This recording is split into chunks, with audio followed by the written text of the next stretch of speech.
from the White House, senior advisor to President Trump, Stephen Miller. We go back a long time.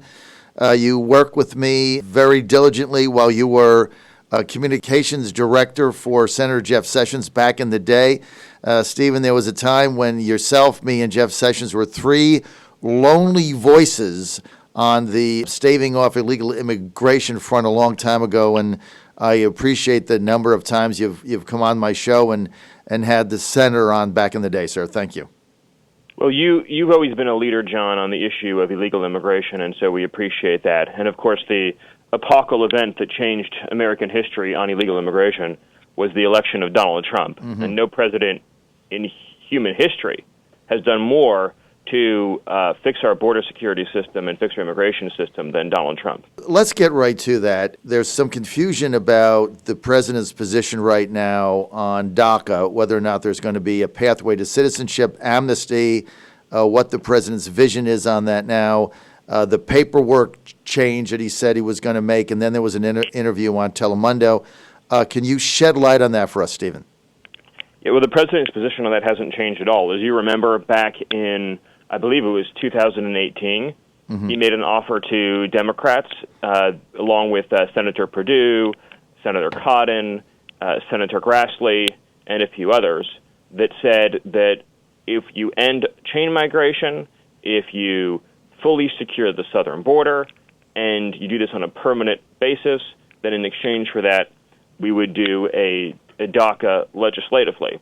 And that was the offer that had been made in 2018, and the Democrats rejected it, obviously because Democrats are opposed to anything short of completely, totally, irrevocably open borders. Mm-hmm. And so the president's position hasn't changed on that. And he was talking about, in this case, doing an executive order on merit-based reform that would add to all of the reforms we've already put into place.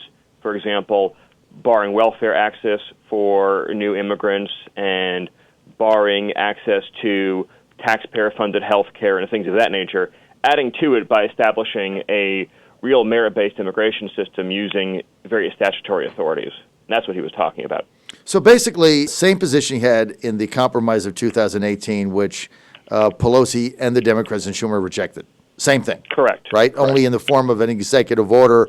And we were very supportive of that because it was like, hey, in return for the wall, in return for fixing this legislatively, ending chain migration, getting a merit-based system, then the compromise on that, you have to make compromises. But the compromise on that is then there'd be a pathway for legalization for those that stayed here under Obama's DACA. No conservatives were excited or enthusiastic about what Democrats wanted, but the question was doing what is the best thing for the country. Right. And if you can end chain migration forever, mm-hmm. you can secure the southern border in a permanent way, mm-hmm. and that means changing the law so that you can deport people mm-hmm. immediately without hesitation. That would be worth a very high price indeed. And I would also note that the executive order that we're talking about here would use a lot of statutory authorities that already exist on the merit-based side to add to what we've already done to make it harder for people to immigrate to the country who are going to be wards of the state.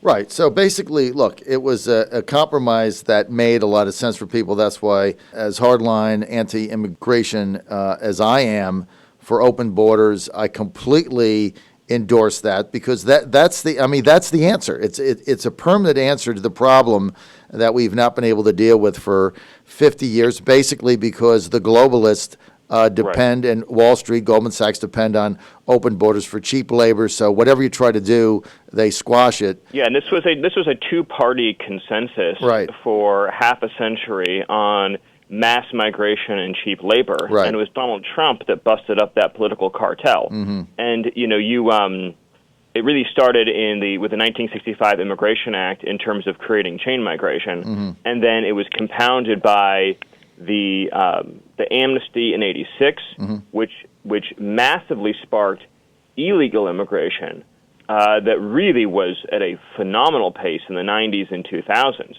The number of illegal aliens living in the country doubled from the time George Bush entered office to the time George Bush left office. It actually doubled. And then, of course, during the Obama administration, we saw the surge in Central American illegal migration.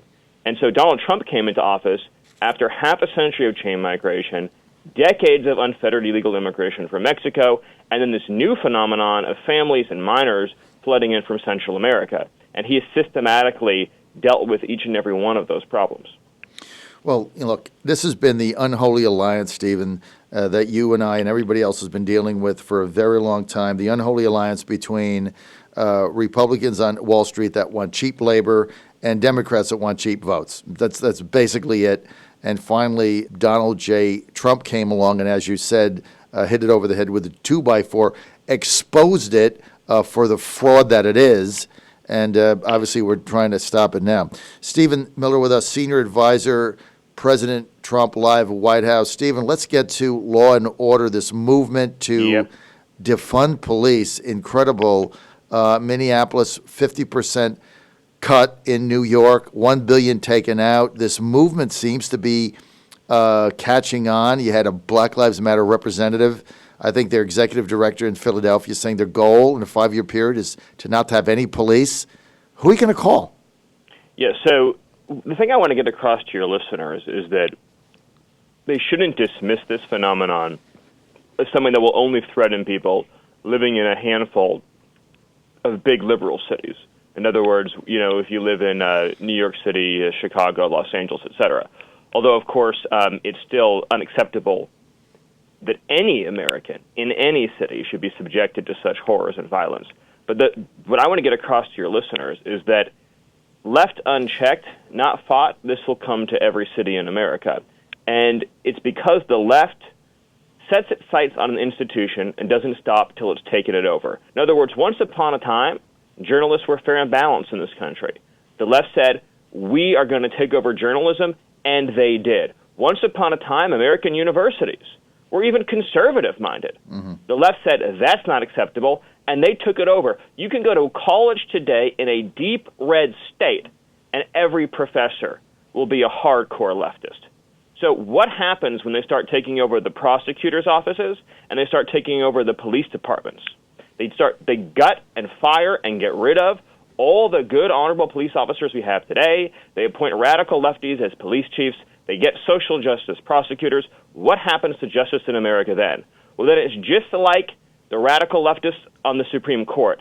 Justice is an instrument of politics, and your safety and your family are at the sole mercy of radical liberals.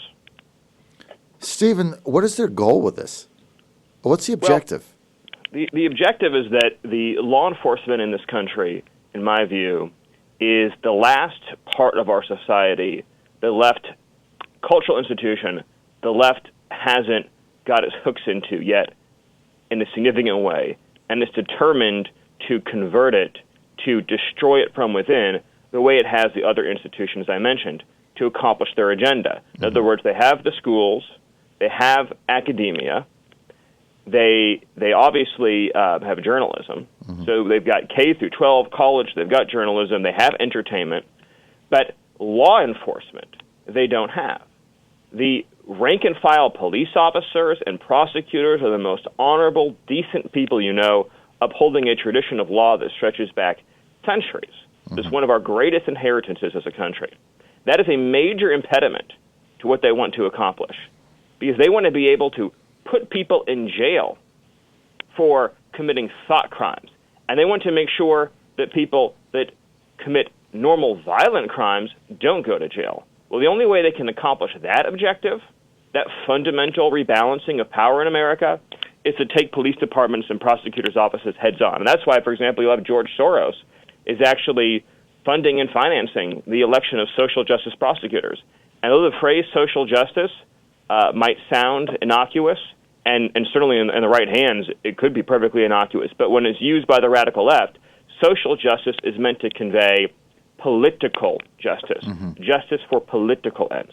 back in a couple of years ago when Soros' organization was funding all of these very liberal left-wing prosecutors, and, in some instances in Virginia where I live, we had a couple of them in Northern Virginia where we had serious 30-year Democrat prosecutors, with great track records, got toppled in primaries.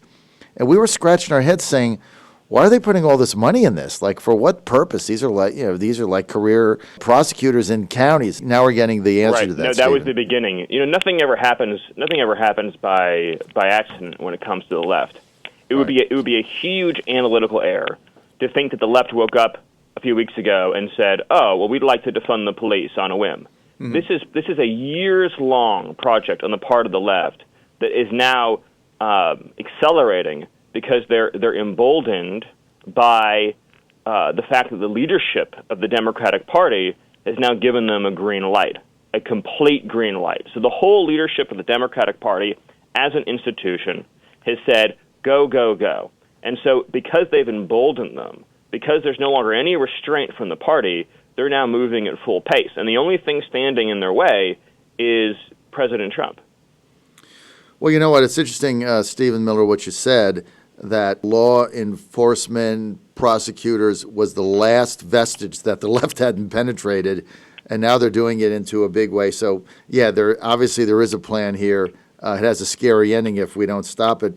But I agree with what you're saying 100%, because a lot of our listeners are looking at this in the big cities and they're saying, Seattle, Minneapolis, New York, whatever, it's not going to happen here in my suburb or my town and wherever I am, middle-sized town. But it is. That's what it's coming, right? It's just a matter of time if we don't stop it. Imagine you lived in a small suburb somewhere, mm-hmm. and you're just going about your life, and then a network of left-wing organizations dumps millions and millions of dollars in to elect a radical left-wing social justice prosecutor, while hardworking citizens are just going about their lives, doing what they're doing. They wake up one morning, and all of a sudden, they have a social justice prosecutor in their neighborhood. Or mm-hmm. imagine that Democrats get control of Congress, mm-hmm. and they pass legislation that fundamentally changes the job of a prosecutor, that mm-hmm. fundamentally changes the job of a police department. Imagine that DOJ, under Democrat control,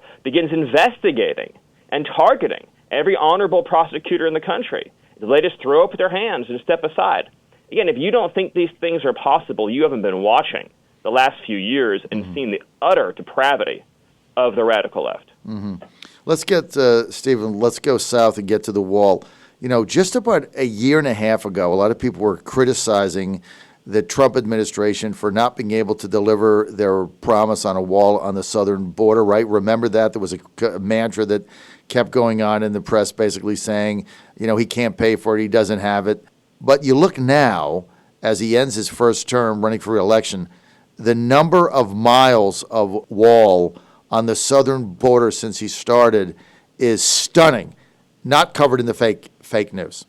No, it's not. The president has built hundreds of miles of wall, and this is not the wall that you see in your typical country. This isn't just some 8-foot barrier that you can pull down with a team of guys. Mm-hmm. I've been to this. There isn't a wall like this anywhere in the world. Mm-hmm. There are sections of this thing that are rock solid, 30 feet tall, that have also additional technology built in so you can tell if anybody even gets near to this thing. Mm-hmm. It is a smuggler and a trafficker's worst nightmare. It completely transforms the communities where you put it up, because they go from being overwhelmed by illegal border crossers to dropping to virtually nothing. Mm-hmm. The results of two things: the number of miles, of 500 miles of wall that we have, and the positive results, the communities that are behind them on the U.S. side. None of this is in the fake news. None of this is in the media. It's just completely ignored as if it didn't happen. No, it's completely ignored. And the media's greatest power in terms of shaping our reality is the power they exercise in terms of what they cover and what they don't cover. In other words, the media, for example, when's the last time they covered in a significant way the story of an American killed in a sanctuary city by a criminal alien. Because that kind of thing happens constantly. When's the last time you turn on the nightly news and they led with a story like that? The media has the power to shape reality by either editing out entire narratives from existence or by relentlessly spotlighting and covering something that isn't very common, but covering it as though it happened constantly. That's one of the media's most incredible tools that's used to advance their leftist agenda. Basically by not reporting on things that are happening that don't fit their narrative. Exactly. John Fredericks Radio Network across America, we're with Stephen Miller, Senior Advisor, President Trump, been there from the beginning, was on the campaign as well. Steve, I want to get to another topic here, which is NAFTA finally ending. People forget back when NAFTA was formulating, Newt Gingrich was behind it, Bill Clinton was behind it. I think there were 3 Republicans in America that were opposed to it, me, Trump, and Pat Buchanan. That was it. Now it's finally gone. It's been a disaster for the U.S., for jobs, manufacturing, gone away. Now we have a deal with Mexico, a deal with Canada. Tell us, what is that going to mean in terms of jobs in America? Well, first of all, I'm very impressed, John, that you knew that Donald Trump was against NAFTA back when it was first initiated in '94. That's how I met him. Back then, you got to remember, Stephen. Back then, I'm a protectionist. Back then, everybody was for NAFTA. I mean, it was heralded as the greatest advancement in the history of the globe. And you had Newt Gingrich and all the Republicans and John Boehner. They were all behind it. Clinton wasn't behind it. The Democrats, 3 Republicans, only me, Trump, and Pat Buchanan. That was it. That were fighting it. Well, it tells you, though, that Donald Trump was destined to be president, and that all the way back then he had that foresight. And he was right about a lot of other things going back many, many decades, which we'll get into when we go on your show next. But to answer your question, the USMCA does several things that are critical to bringing jobs back to the United States. One of the most important is it substantially boosts wage requirements for workers to be amenable to the agreement. In other words, to benefit from the USMCA, workers have to be paid a certain amount. In other words, for companies to benefit from the USMCA. And so what that will do, particularly in the auto industry, is it will solve the problem of plants leaving the United States in order to take advantage of lower wages. Another thing that it does that's very significant is it increases what are called the content requirements, i.e. the percentage of an automobile, in this case, and this applies to a lot of other industries too, but in the case of automobiles, 75% has to be made in North America, which is significant because right now many of those automobile parts are made in China. And so a lot of American companies will now be able to get those jobs back from China because of the North American content requirement. And that's just 2 examples. There's obviously thousands of them, but just in that area alone, you're going to attack head-on the reason why NAFTA sucked so many automobile jobs out of the United States of America. This is an absolute sea change. It's the first time in American history that an unfair, job-crushing, globalist trade agreement was scrapped and terminated and replaced with an agreement to reshore American jobs. That's never happened before in history. Hasn't happened ever before until Donald Trump. If Biden wins, we can't get into politics here, obviously, but if Biden wins, the first thing they're going to try to do is undo the good that's already been done. When are we going to get, policy-wise, a clear Trump policy manifesto for what a second term would look like? Well, you're right that we can't get into politics as much as Lord knows I would love to right now. Policy. Especially with that NAFTA question you teed up. But we'll get to it another time in a campaign interview. But the short answer to your question is that the president has already begun to lay out his second term agenda. That includes what you've seen in recent weeks on policing and laying out a vision for community policing in America, i.e. hiring more police, having police walk the beat, be in communities, spot criminals, engage with citizens. That is going to be a major theme in the next 4 years is going to be community policing and having active, engaged, well-funded police departments. Likewise, on immigration, we are going to be focused relentlessly on making our legal immigration system, legal, work for American workers, and have a system that is even better than Canada's, even better than Australia's, better than New Zealand's, the best immigration system in the world for American workers and American families. On trade, we have just started, and we've done it, of course, more than any president in history on China, but that is just at the beginning stages in terms of this president's agenda to bring back our pharmaceuticals from China, our medical supply chains from China, our critical industries across the board from China, reshoring those back to the United States of America. And you're also going to see this week the president lay out a vision on infrastructure that is going to revolutionize how we approach infrastructure in this country, changing it from being a bureaucratic process that takes decades to a rapid, efficient process that lets money get into the ground right away. That's just a few examples. Stephen Miller, Senior Advisor, White House, President Trump. We're out of time. Thank you for being with us, Stephen. Always an honor to have you on, sir. Thanks for all you do. Thank you. Talk soon.